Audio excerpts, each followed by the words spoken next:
올 한해 공공부문의 열악한 노동 실태가 경주 지역에서 큰 이슈로 떠올랐습니다. 환경미화원과 수도검침원 등의 힘겨운 근무 실태가 부각되자 경주시도 지난 7월 노동 현안 해결에 적극 나서기로 합의했었는데요. 하지만 4개월째 합의가 제대로 이행되지 않으면서 노동계가 반발하고 있습니다. 김형일 기자가 보도합니다. 환경미화원들이 쓰레기 봉투를 3, 4m 높이의 트럭 위로 던져 올려야 하는데 과중한 노동 강도에 시달리고 있습니다.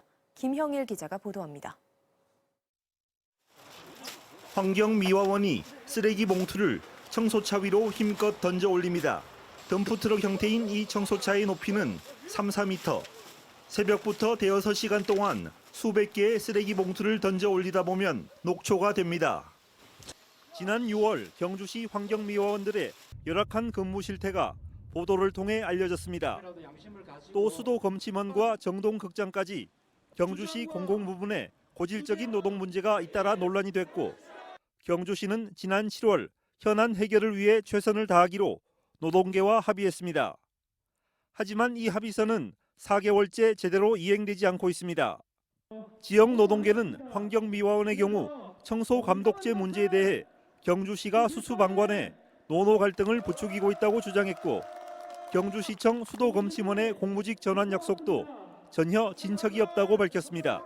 공무직으로 정규직 전환하는 문제, 그리고 환경미화원들의 노조 간의 차별 문제 등에 대해서 합의가 전혀 지켜지지 않고 오히려 파기된 부분을 강력하게 규탄하고 또 시내버스 문제도 경주시가 적극적인 해법을 제시하라고 촉구했습니다. 막대한 시민 세금을 지원하고 있지만 정작 버스 노동자들은 해고와 고용 불안에 시달리고 있고 퇴직금도 제대로 적립되지 않고 있다고 주장했습니다. 세천연면섭 회사의 절반 가까이가 촉탁직, 1년 미만 비정규직입니다. 고용 불안, 여러 가지 스트레스 가중으로 시내버스 안전이 담보되지 않고 있는 상황입니다. 그리고 실제 퇴직 적립금이 겨우 18% 적립되어 있고요.